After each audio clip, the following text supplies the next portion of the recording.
What's interesting, though, you keep seeing numbers reported from the National Institutes of Health and National Cancer Institute, National Cancer Society, that we are winning the war on cancer. Do you believe that? And you see manipulated science and manipulated data and all the rest. But let me show you this slide.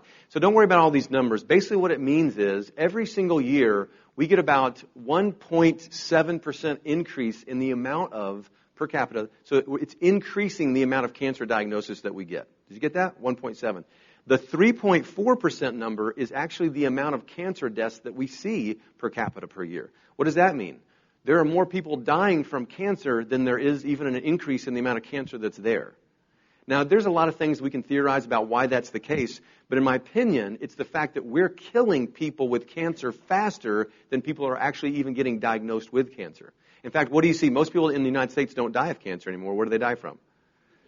They die from the treatment, okay? And the bottom fundamental problem is our theory of what cancer actually is started out wrong, and everything that we've done since then has been on the same train.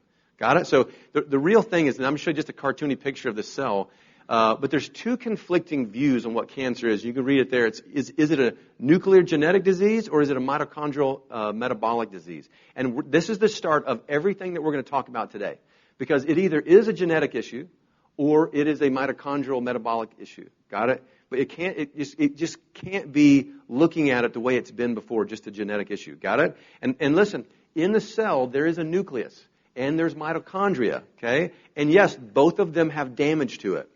But what we've done is we said, hey, there's damage to the nucleus, which holds the DNA. We thought it was the brain of the cell and all the rest. And guess what we find out? It's not. The damage done to the nucleus of the cell and the mutations that you see actually are downstream and secondary to what happens from what's happening to the mitochondria. I want everybody to say the word mitochondria. If there is one thing that this entire day is about today, it's about the mitochondria. Everybody say it again. Mitochondria. The mitochondria, you learned back in cellular biology or in high school or somewhere that the mitochondria produce energy for the cell. Got it? Now everybody take a deep breath. We call that respiration. We call it respiration because it just deals with oxygen. It's how your body develops energy, and the mitochondria is actually what uses the oxygen and creates energy. Make sense? Very, very simply put. But the current dogma says that cancer is a genetic disease. If you go to the National Institutes of Health or you go to National Cancer Society, go to their website. Guess what it says about cancer? Cancer is what? A genetic disease. If you went to your third grade kids' health class, guess what it says? Cancer is what? A genetic disease. Go to any medical school. Guess what they're saying? Cancer is what? A genetic disease. And what's happened is this is propagated for so long. We have multiple generations of people who now are fundamentally believing that it is only and is absolutely concrete. It's dogma. What is a dogma? Dogma is just a fundamental belief system that is now so propagated throughout a society that it's not argued anymore. So it's like, oh, everybody just knows that it's genetic, right? And then if you say something different against a dogma, what happens? Anybody ever step on someone's belief system? It's like you stepped on their neck, like they can't breathe, right? It's just dogma. And you have to understand, literally, this guy here, Hallmarks of Cancer, this is one of the most quoted scientific studies proving that it is a genetic disease. And I'm telling you, I'm about to refute that. But chapter 11 of the book that I showed you, Cancer as a Metastatic or a Metabolic Disease by Seyfried, is where you find that. Chapter 11. Got it? I'm going to try and quote this guy all day long so you know it's not me, it's him, okay? But how do we get there? First of all, just so you know, this is National Cancer Society's own website. Do you know what this says? It says that very little of the causes of cancer are actually genetic. So I don't know if they're thinking that maybe the environment is now causing the genes. But this is their own stats. Do you hear me? But where does all the research and focus go? It goes mostly over there. And let me just say this too. In this course of this time, how many runs have we had for cancer? How many walks have we had for cancer? How many months of cancer awareness have we had? Right? And first of all, who created this month, this Breast Cancer Awareness Month? Who created that? Is it the American Cancer Society? People are like, yeah, no. AstraZeneca Pharmaceutical created this. That's almost like having an exterminator saying, you know what we should do? We should have a Roach Awareness Month. Seriously, because then everywhere you look, guess what you're looking for? And if you're looking for them, guess what you're going to find more of? And if you find the roaches, guess who you're going to call? So Breast Cancer Awareness Month, in my opinion, I guess maybe it's just my opinion, has done what? Since 1985 has been hiding the cause of cancers and just been leading into how do we fund more money for research, finding more money to be made in the treatments of it. Got it? And not to get too crazy, but pink makes me sick. I have a pink dress shirt. I can't even hardly wear it. In October, I won't wear pink shirts just because I don't want to propagate that same mindset, okay? But let me just challenge this a little bit, okay? So somatic mutation theory is the foundation. Everybody say somatic mutation theory. Do we need to run again? Do we need to run? I know this is like biology class. You're like, what? What happened? Where's the running? Where's my ticket?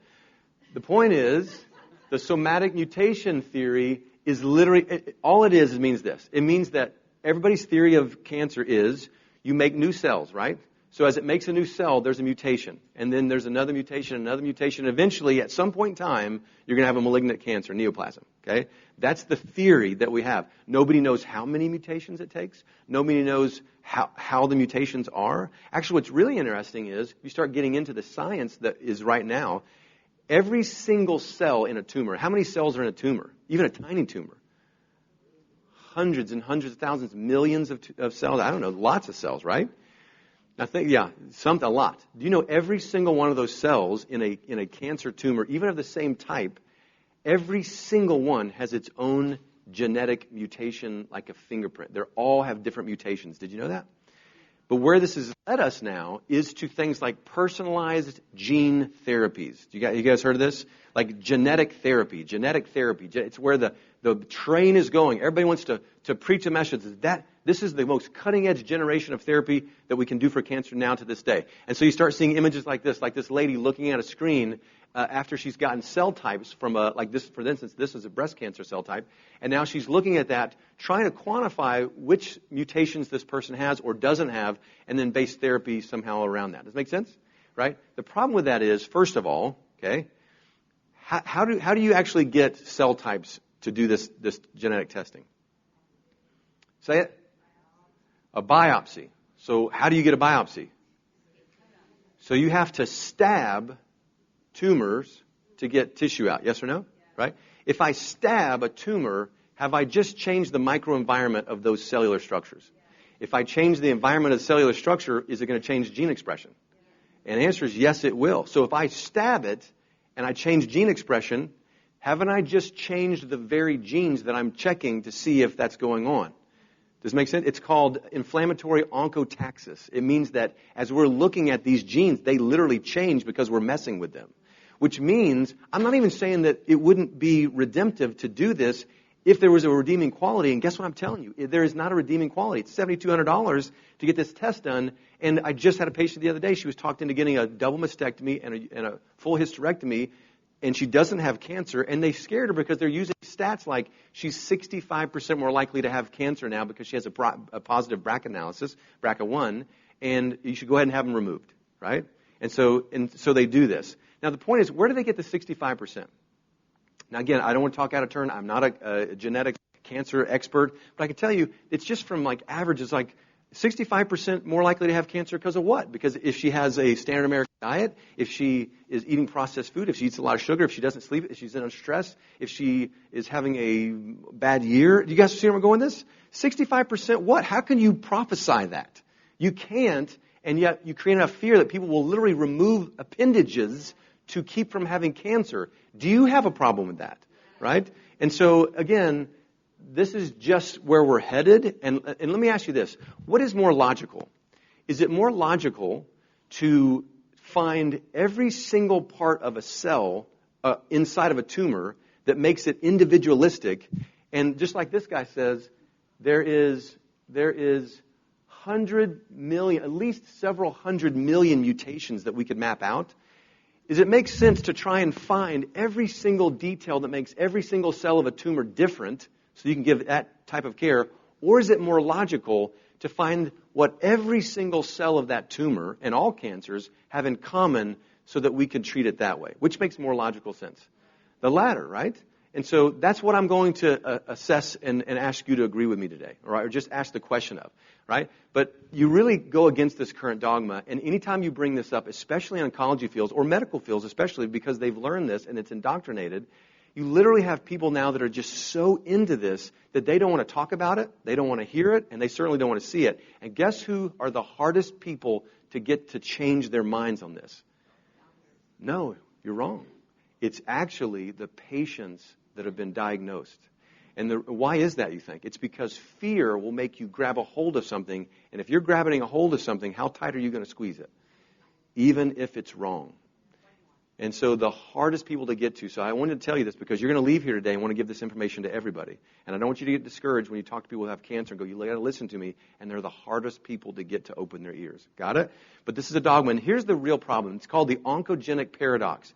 There are so many different ways to get cancer, so how do we get to the same pathophysiological pathway? Does it make sense? Because if they all cause cancer, but there's so many different ways to get there, one thing holds true. We have to be able to find that commonality. And guess what you'll never do with the theory of genetic cancer? You'll never be able to find it. Did you get that? And I'm going to propose to you that we 100% know what it is.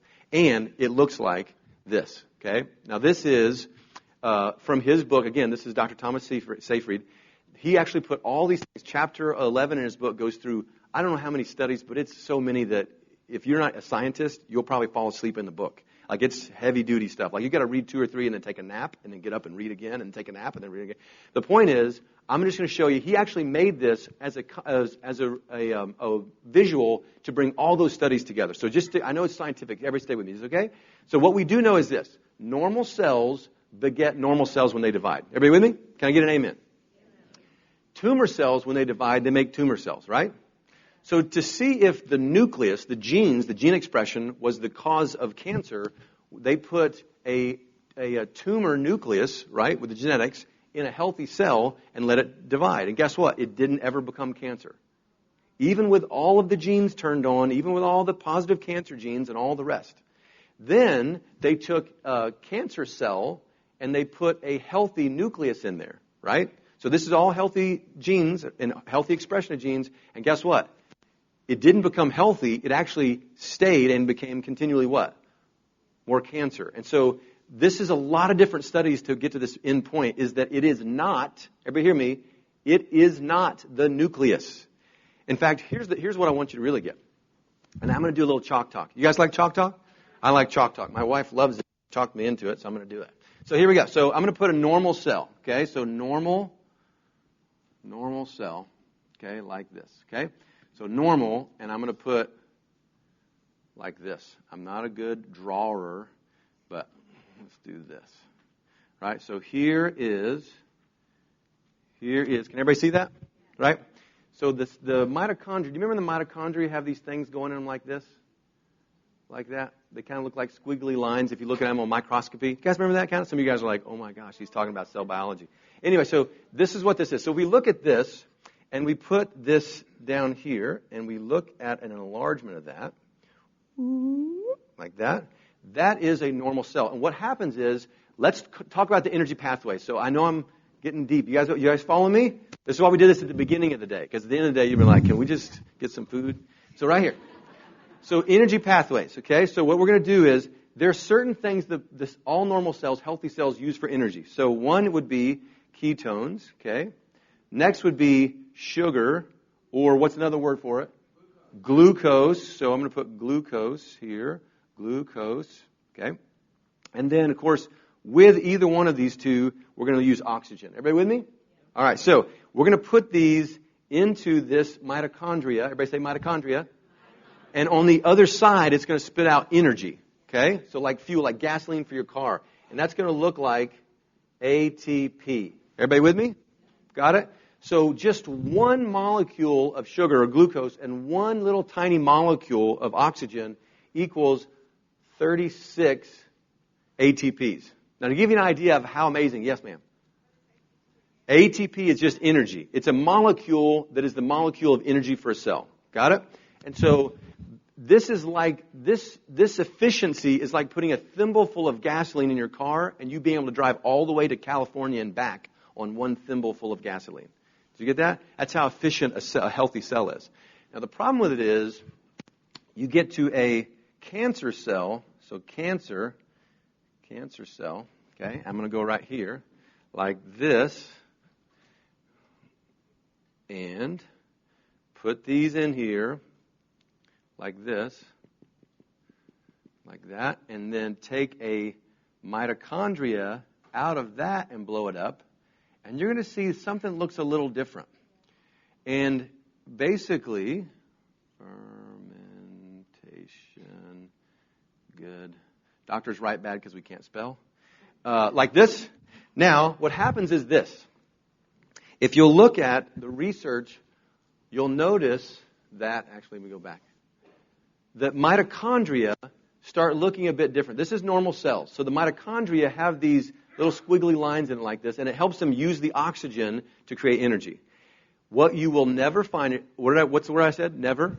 What you'll never find is a cancer cell that does not have damage to the mitochondria. Do you get this? And what you find is they don't have this squiggliness in the inside, so guess what they can't use? Oxygen. Everybody say respiration. So now what happens is, now, where they were going to use oxygen, so let's put O2 right here, okay? They can't use it. Which means the other thing that they're going to use is sugar or glucose. So they can still use that. The problem with it is not as good a pathway. So when sugar goes in and it comes out, you're only getting about, and it depends on which fermentation process you use, about 4 ATPs instead of 36. Everybody with me? So instead of 36, you got 4, which also means that cancer cells need about 9 times more sugar. Everybody with me? Everybody got that? Okay? That's important. What it means is now we actually start to understand the physiology of a cancer cell. Is that important? If I could tell you everything about your enemy, where they sleep, what they're thinking, what their next move is, would you be up and be a little bit more likely to win? That's what today's about. Now, here's the question of today, and I want everybody to get this. This is the most important part of today. If you don't get this, you're not going to understand why we're here or why you're here. This is the question. How does this mitochondria become this mitochondria? This is the big question. And the rest of the entire day today, we're going to answer that. Everybody with me? And what it is it's called respiratory damage. It's called, everybody say respiratory damage. And I'm not talking about your lungs. I'm talking about the energy producer in your cell becomes damaged, and it has to go through a process called fermentation, and off we go. Got it? So let's just talk about that. Let's go back up a second. So what is cancer? What cancer is a mitochondrial metabolic disorder or an energy pathway that's damaged so that circulatory respiration can't happen. Okay, so just cellular respiration is damaged. Now, if you look, this guy in 1931 won a Nobel Prize. It's Dr. Warburg. It's called the Warburg Effect. And this is his major postulates, his 4 major postulates. Now, let's just go through them. The first one is cancer arises from damage to cellular respiration. Does everybody get that? Did I explain that well? Does anybody have any questions? Okay. Now watch. Number 2, glucose fermentation, which is what happens to the cancer cell and how it gets energy, gradually compensates for insufficient respiration, which means it starts out with what? Just one of these is having issues. That's how it starts out. And you still got 2. And then gradually, because of more and more damage, fermentation actually gradually increases. Everybody with me? And then number 3, respiratory damage eventually becomes irreversible, which means what? I have too many of these mitochondria that have now lost the mechanism because of damage, and now do I want to or do I have to ferment now? I have to ferment, which now it means the last one, cancer cells continue to ferment even in the presence of oxygen. Everybody with me? Do you think that's kind of important to know? Now, here's the real problem. People start shooting holes in this because there are some cancer cells that when they don't have sugar, they still survive somehow. And they're like, so the Warburg effect has to be wrong. So they threw the baby out with the bathwater. But just recently they found, and I don't want to get too complicated today, so I'm going to mention it and move on. You don't have to remember this. but it means that cancer cells can also ferment not just sugar, glucose, but they can ferment amino acids like glutamate. And again, I don't want you to get too complicated. It just means they just remember this. They have to ferment. Got it? Now, as we go through this, what this means is the controlling factor of the cell is not the nucleus, right? By the way, that's a funny ha-ha. That's a mitochondria, and he's running the show. You guys see that?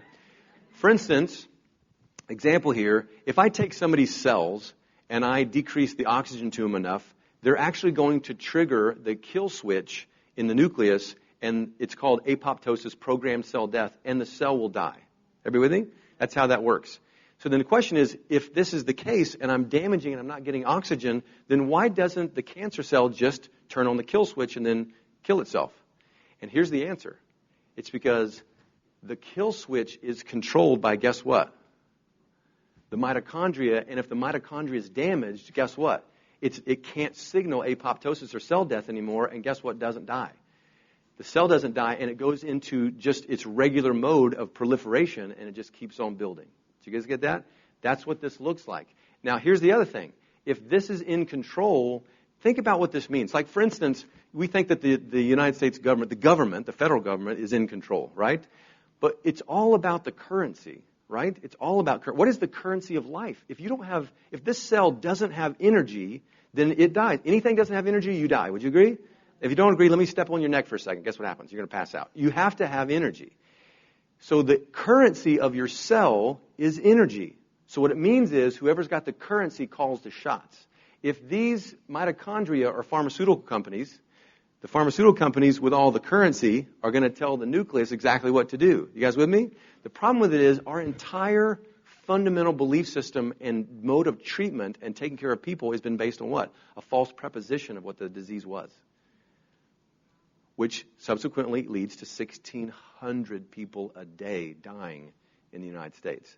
Something has to change, and these are babies and children and everybody else. And it all comes back to damaged respiratory, cellular respiration, okay? Now, there's one more question you should have. Okay, I understand how cancer gets started, but what about metastatic cancer? Because now cancer can go other places. Got to answer that question, right? Anybody thought about that yet? So let me answer that question. And again, this is Dr. Thomas C Seyfried. It's his understanding.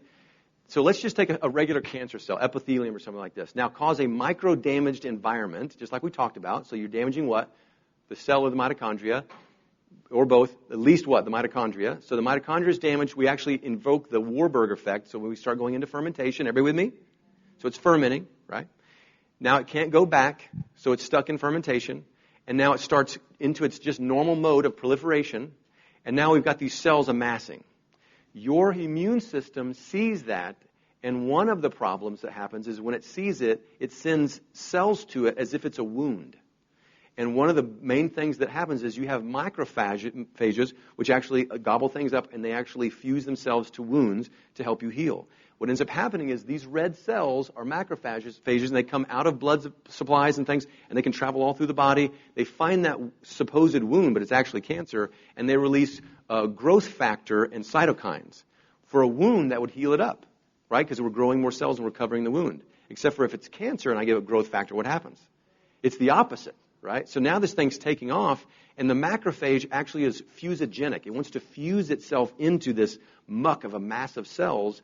And what happens is it starts to bleed over cytoplasm, including what? Damaged mitochondria. And now you've got cell types of macrophages that now have the ability to move in and freely throughout the body, and they're stuck in fermentation. And now we have what? We have a rogue macrophage that can go through the cells and find its way to other places, lodge, and take off. Everybody with me? Does that make sense to everybody? Now, watch this. What does this actually mean? What it means is we know the physiology of cancer. That is the biggest part. In fact, let me prove it to you. They're already using it for testing. Do you know what this is? They're using it for testing, but they're not using it for treatment. This is a PET scan. How do PET scans work? PET scans puts a dye in your blood, and cancer takes it up first, right? And so whatever it takes it up first is the cancer or a fast-acting cell, but they know it's cancer, but based on where it's at. And so then we know. Do you know what the dye is they put into your bloodstream? All it is sugar, because cancer wants it 9 times more than anything else. So if we can use it for testing, why are we not already using that? A couple years ago, 3-4 years ago, I had a patient come in. He went to MD Anderson, who is, again, doing some crazy, great stuff, I'm sure. But they told a patient who was having issues with fatigue, he says, "Man, this chemotherapy is just wiping me out. I can't hardly go. I can't spend time with my family." And the doctor literally wrote him a prescription to drink a 2 liter of Mountain Dew a day so that his energy would be better. But what does that provide for him? Sugar, right? Now, let me give you another one. If you had a glioblastoma multiforme, so you had a brain tumor, what's the first thing they're going to do? They're probably going to go there, and if it's operable, they're going to go take it out, cut it out, right? Well, if I cut your brain, it's going to cause inflammation. So the standard of care is the first thing they do after brain surgery is give you what? High dosages of steroids. What's the side effect of steroids? Hyperglycemia. That's why people on steroids for a long time have big moon faces. It's like you ate 40 Snickers a day, right? So you have hyperglycemia. What did I just feed? I just fed the cancer because of the steroid. Now watch, this gets even worse. If I go in and I do some kind of directed radiation to the brain or something like this, I destroy the cell type, and guess what happens? The cells leak glutamate. I didn't say I was going to go into this much, so just hear me out. Now if there's glutamate everywhere, guess what it's feeding? Fermentation for what? The beast that you're trying not to get rid of, right? Does it make sense? So most of the things we're doing now are actually counterintuitive, but no one's talking about the metabolic pathways to get there. Can anybody feel my frustration here? Listen to me. I just walked through a family losing their 2-year-old from a brain tumor. And I can tell you, it's all numbers and it's all theories and it's all just PowerPoint until it's your family and it's your 2-year-old and you're putting him in a coffin that's only about this big. This is real. Do you feel that? This is real.